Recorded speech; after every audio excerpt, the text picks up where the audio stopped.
આપ સર્વોને હેતપૂર્વક જય શ્રી સ્વામિનારાયણ। આજની સત્સંગ કથા વાર્તા નિજ મંદિર સાવરકુંડલા। આજની સત્સંગ કથા વાર્તા શ્રી હરિ ચરિત્ર ચિંતામણી ભાગ 1 સોરઠની ચરિત્ર કથા ભાગ 78। ગઈ કાલે આપને શ્રી હરિના દિવ્ય ચરિત્રો સાંભળ્યા। હવે તેમના આગળના ચરિત્રો ખૂબ જ હેતપૂર્વક સાંભળશું। એકવાર ગામ બગસરાના સથવારા કલા ભક્ત બીજા કેટલાક ખેડૂતો સાથે ગાડા લઈને ખડ લેવા સારું સરસઈની ગીરમાં જવા રાત્રે ચાલ્યા। તે સવારે સરસઈ ઢૂંઢા પૂગ્યા। ત્યાં રસ્તામાં એક નદી આવી, તે સૌ તેમાં નહાયા ને કલાભાઈ પૂજા કરવા બેઠા ત્યારે માળા ફેરવી અને પ્રદક્ષિણા તથા દંડવત કર્યા, પણ ડાબલીમાં સાકર ન હોવાથી ઠાકોરજીને નૈવેદ્ય ધરાવવાનું નહીં। ને પછી સૌ ટીમણ કરવા બેઠા ત્યારે કલા ભક્તને ટીમણ કરવા કહ્યું। તે ભગત કહે, આજે મેં પૂજામાં ઠાકોરજીને નિવેદ્ય નથી ધર્યું, તેથી મારે ટીમણ કરવું નથી।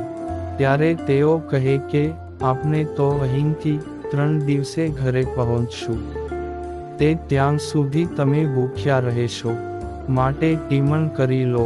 તો પણ તેણે ટીમણ કર્યું નહીં। પછી સહુએ ટીમણ કરી લીધા અને ગાડા જોડીને ચાલ્યા। ત્યારે કલા ભક્ત ગાડાની પાછળ ચાલ્યા ને મનમાં સંકલ્પ કરતા આવે છે, અરે મહારાજ, આજે મારે તમને નૈવેદ્ય ધરાણું નહીં। ત્યાં રસ્તામાં ધાર આવીને તેની પડધાર માંગ આવ્યા। ત્યાં તો રસ્તામાં પડેલા સાકરના ગાંગડા જોયા। ત્યારે તેમાંથી પોતે એક ગાંગડો લઈ ચાખી જોયો તો મીઠો લાગ્યો। પછી તેણે વિચાર કર્યો, જે અહીં વગડામાં સાકર ક્યાંથી હશે? તે વળતો વિચાર આવ્યો કે કોઈ પોઠિયાવાળા નીકળ્યા હોય તે તેની ફાટમાંથી ઢોળાઈ ગઈ હશે। એમ વિચારી તેઓ સાકર લેવા લાગ્યા। ત્યારે ત્યાં તો આખી ધાર સાકરની દેખાણી। પછી કલા ભક્તે ઠાકોરજી માટે સાકર ડાબલીમાં ભરી લીધી અને એક નાની પોટલી પણ બાંધી લીધી ને દોડીને 2 ખેતરવા ગાડા હતા ત્યાં સૌ ભેગા થઈ ગયા। પછી નદી આવી એટલે સૌ બળદને પાણી પાવા લાગ્યા। ત્યારે કલા ભગતે ઠાકોરજીને સાંકર ધરાવીને સહુને પ્રસાદી વહેંચીને પછી પોતે ટીમણ કરવા બેઠા। ત્યારે તેની સાથે રહેલા લોકોએ કહ્યું, જે કલા, તારી પાસે તો સાકર ન હતી, તે આ ક્યાંથી લાવ્યો? ત્યારે તેણે કહ્યું, જે અહીંથી થોડે દૂર રસ્તામાં એક સાકરની આખી ધાર હતી, તેમાંથી મેં આ પોટલી બાંધી લીધી। તે સાંભળીને તેઓ પણ સાકર લેવા દોડ્યા ને ત્યાં ગયા તો સાંકરને બદલે પથરા જોયા ને પછી સૌ પાછા આવ્યા ને કહ્યું કે ત્યાં તો પથરા છે। ત્યારે કલો ભક્ત બોલ્યા, આ તો શ્રીજી મહારાજનો પરચો છે। ને પછી ત્યાંથી ખડ વાઢીને વળતે દિવસે સૌ પાછા ઘેર આવ્યા। ત્યારે સંધ્યા વખતે મંદિરે જઈને તે સાકર ઠાકોરજીને ધરાવી ને તેનો પ્રસાદ સૌને આપ્યો। ત્યારે હરિભક્તોએ પૂછ્યું, તે તેણે બનેલી ઘટનાની વાત વિસ્તારથી કરી। તે સાંભળીને સૌ આશ્ચર્ય પામ્યા અને પછી જે ઠાકોરજીને નૈવેદ્ય ધરાવતા ન હતા તેમને પણ નિવેદ્ય ધરાવવાના નિયમ લીધા। તે પછી એકવાર શ્રીજી મહારાજે કલા ભક્તને દર્શન દઈને કહ્યું, જે તમે અમારું ભજન બહુ કર્યું છે, તેથી તમારી બધી વાસના બળી ગઈ, માટે દેહ મેલવાટાને તમારે તકલીફ નહીં પડે ને માખણ માંગથી વાળ નીકળે તેમ દેહ માંગથી તમારા જીવને લઈ અમે અક્ષરધામમાં ચાલ્યા જઈશું। પછી કલા ભગતને થોડો મંદવાડ થયો એટલે પોતે ભજન કરવા માંડ્યા। તે વખતે શ્રી હરિ વિમાન લઈને સંતો સાથે આવ્યા। ત્યારે કલા ભક્ત પોતે જય સ્વામિનારાયણ કહીને દેહ મેલ્યો ને સુખેથી શ્રી હરિના ધામમાં ગયા હતા। ગામ હામા પરના આહિર કરસનભાઈ બામણિયા ખૂબ જ સારા હરિભક્ત હતા. તેમણે પોતાના ખેતરમાં બાજરો વાવ્યો હતો અને તે હંમેશા રોજડા ખાઈ ન જાય તેની ચિંતાથી રાત્રે રખોપું કરવા જતા ને પછી ત્યાં એક શેઢે ઊંચો માંચડો બનાવી તેના પર બેઠા બેઠા માળા કરતા અને બાજરાનું પણ ધ્યાન રાખતા. એક વખત શ્રીજી મહારાજે તેમને દર્શન દીધા અને કહ્યું કે એ ભગત, તમે ચિંતામાં કેમ છો? ત્યારે ભગતે સર્વે વાત કહી પછી શ્રીજી મહારાજે કહ્યું, તમે ઘરે જઈને સૂઈ જાઓ ને આ બાજરાનું રખોપું હવેથી હું કરીશ. પછી ભગત તો ઘેર ગયા અને શ્રી હરિ તેના ખેતરની રક્ષા દિવ્ય રૂપે કરતા રહ્યા. પછી બાજરો પાકી ગયો ત્યારે શ્રી હરિએ ભગતને દર્શન દઈને કહ્યું કે ભગત, હવે બાજરો પાકી ગયો છે, તે એને લણાવીને ઘેર પહોંચાડી દેજો. પછી ભગતે તેમ કર્યું ને બાજરો ઘરે લાવ્યા. પછી તેમાંથી 10મો ભાગ કાઢીને જૂનાગઢ રાધા રમણ દેવને પહોંચાડી દીધો. આમ જે શ્રી હરિનું ભજન કરે અને તેની આજ્ઞા પ્રમાણે ધર્માદો કાઢે તેની શ્રી હરિ રક્ષા તો કરે અને તેની સંપત્તિની પણ રક્ષા કરે છે. એકવાર રાત્રિએ કરશન ભગતના ખેતરમાં ચોર આવ્યા ને બાજરાના ડુંડા કાપવા લાગ્યા ત્યારે શ્રી હરિએ દિવ્ય રૂપે ત્યાં આવી ચોરને ભગાડ્યા હતા ને કરશન ભગતને ઘરે જઈ દર્શન દીધા અને કહ્યું, જે હવે તમે રાત્રે ખેતરે રખોપું કરતા રહેજો, કારણ કે બાજરો તૈયાર થવા આવ્યો છે. તે આજે અમે ચોરને ભગાડ્યા. પછી સવારે કરશન ભગત ખેતરે ગયા ત્યારે ત્યાં કપાયેલા ડુંડા અને દાતરડું તથા કોઈના લુગડા પડ્યા હતા. ત્યારે તેમને જાણ્યું, જે શ્રીજી મહારાજે મારા ખેતરની રક્ષા કરી છે. એકવાર તેમના બળદનો અંતકાળ આવ્યો જાણીને તેને શ્રીજી મહારાજ તથા સાધુ તેડવા આવ્યા ત્યારે એક કુંભારને તેના દર્શન થયા. તે કુંભાર સવારે કરશન ભગતને કહે, જે મેં રાત્રે તમારા વાડામાં પ્રકાશ જોયો અને સાધુને પણ સાથે જોયા. તે ક્યારે આવ્યા? કારણ કે સાંજે તમે મને કહ્યું હોત તો કથા વાર્તા સાંભળવા આવત નહીં. ત્યારે કરશન ભગતે કહ્યું કે મારે ત્યાં તો કોઈ સાધુ આવ્યા નથી. એમ કહી બળદ બાંધવાની ઓઢ ઉઘાડી તો તેમાં બળદને મરી ગયેલો જોયો. તેથી તેણે કુંભારને કહ્યું, જે તમને સાધુના દર્શન થયા હતા તે વાત સાચી, કારણ કે તે મારા બળદને તેડવા આવ્યા હશે. તે રાત્રે તેમના જીવને લઈને ચાલ્યા ગયા હશે. તે બળદ મરેલો છે.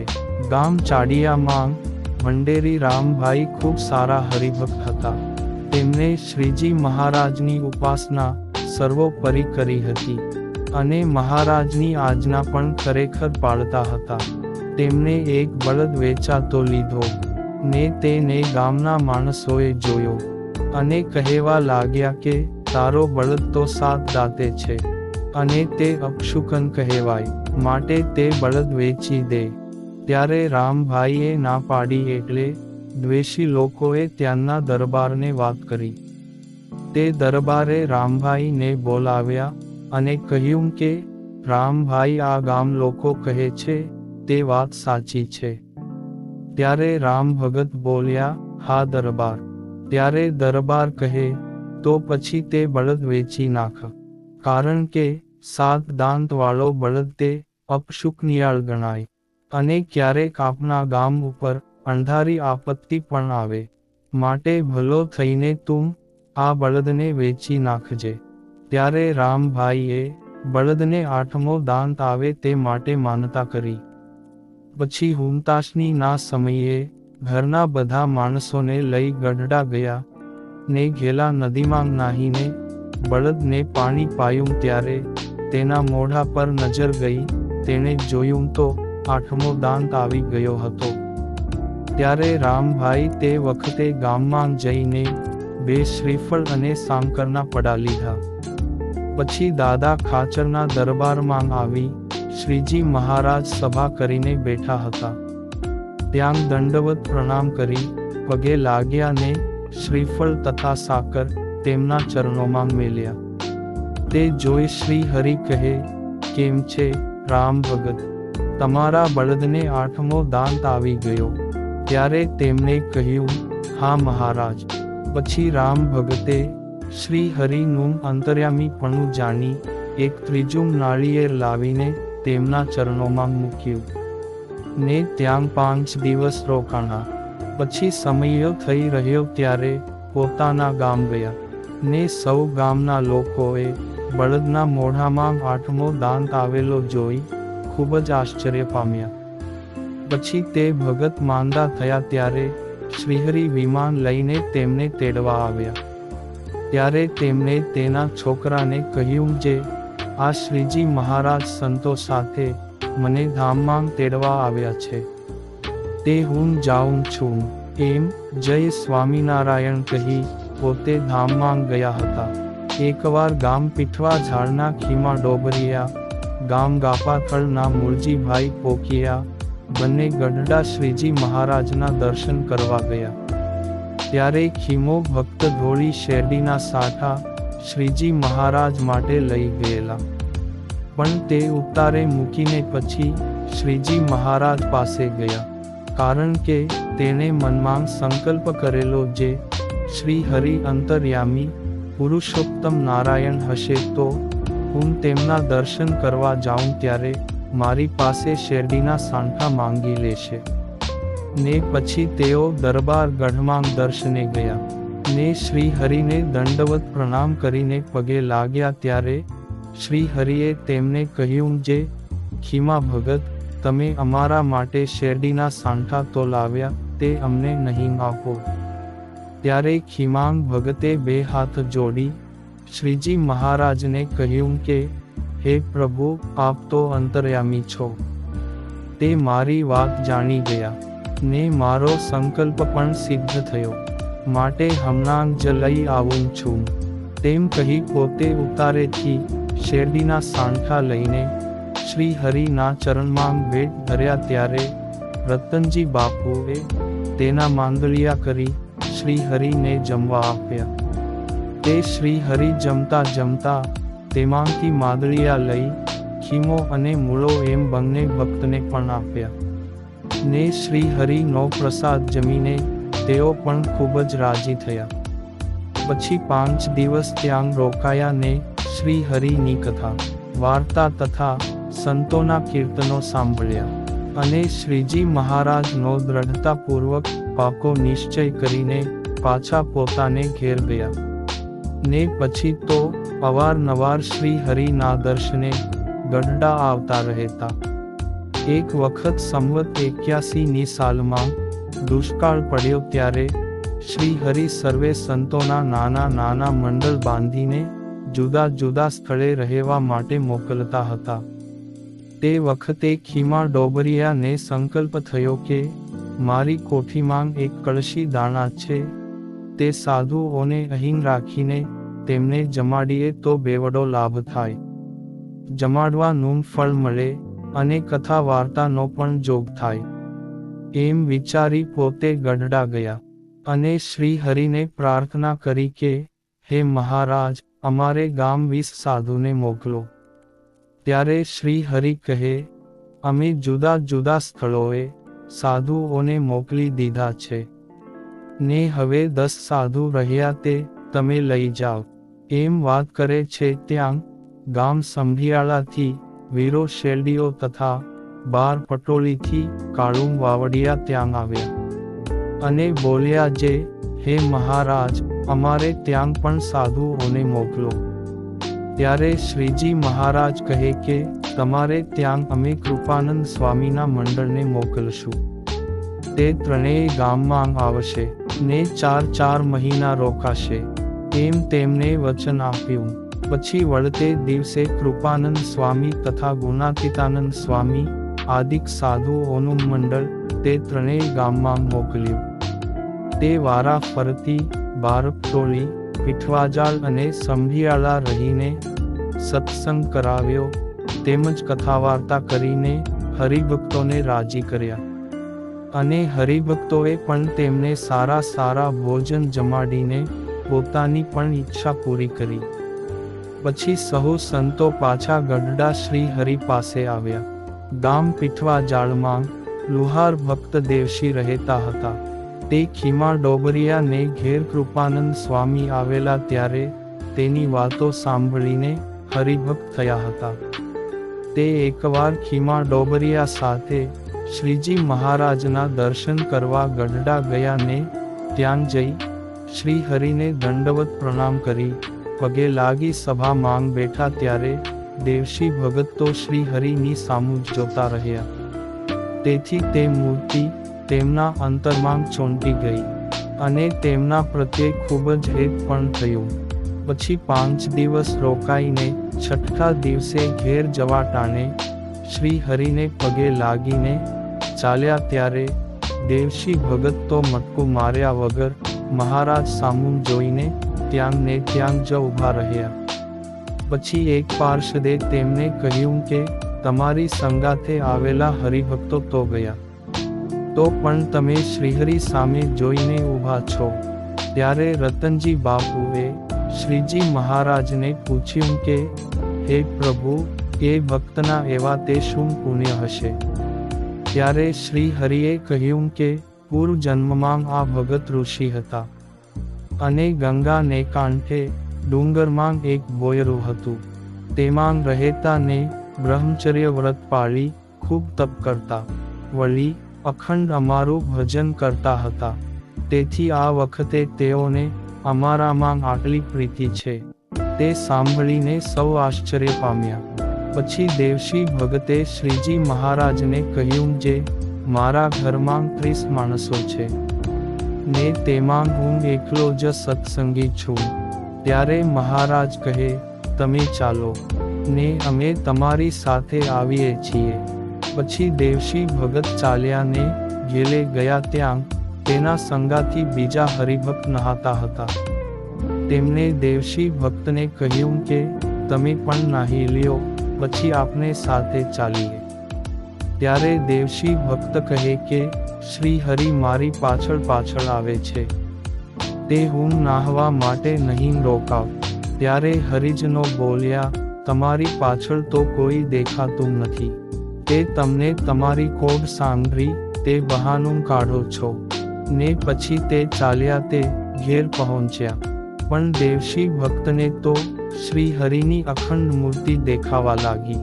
પછી એક દિવસ તેમને શ્રીજી મહારાજને વિનંતી કરીને કહ્યું, જે હે મહારાજ, તમે આખો દિવસ મને સામાને સામા દેખાવ છો, તે મારે મારા વ્યવહારનું કામ કેમ કરવું? ને તમને જોઉં છું ત્યારે હું બધુંને ભૂલીને તમારી સામે બેસી જાઉં છું. તે મારું કાંઈ વ્યવહારનું કામ થતું નથી અને દુકાને પણ જવાતું નથી, અને દુકાને નહીં જાવ તો ખાશું શું? ત્યારે શ્રી હરિ કહે, એવું હોય તો હવે અમે તમને નહીં દેખાઈએ ને હવે તમે સુખેથી કામ કરો, ને જ્યારે તમે સંભાળશો ત્યારે અમે તમને દર્શન દેશું. એમ કહી શ્રી હરિ અંતર્ધાન થઈ ગયા. પછી ક્યારેક કૃપાનંદ સ્વામી ત્યાં આવ્યા ને ખીમા ડોબરિયા ને ત્યાં ઉતર્યા હતા. તે વખતે દેવશી ભક્તે તેમના ભાઈઓને કહ્યું, જે અમારા મોટા સ્વામી આવ્યા છે, તે તેની વાત સાંભળવા ચાલો. એમ કહીને તેના ત્રણેય ભાઈઓને સ્વામી પાસે લઈને આવ્યા ને પગે લાગી સભામાં બેઠા. ત્યારે તે ત્રણેય ભાઈને અંતરમાં ખૂબ જ ટાઢું થયું. પછી 1 કલાક સ્વામીની વાતો સાંભળી તે પાકો નિશ્ચય થયા. પછી સ્વામી પાસે વર્તમાન લીધા, કંઠી પહેરીને સત્સંગી પણ થયા અને બોલ્યા, જે આવા સાધુ તો ક્યાંય નથી જોયા. આમ આપને શ્રી હરિના પૌઢ પ્રતાપની વાતો સાંભળી ને થોડી બાકી રહી તે આપને આગળના ભાગમાં સાંભળશું. અત્યારે આપ સર્વને ભાવથી જય શ્રી સ્વામિનારાયણ.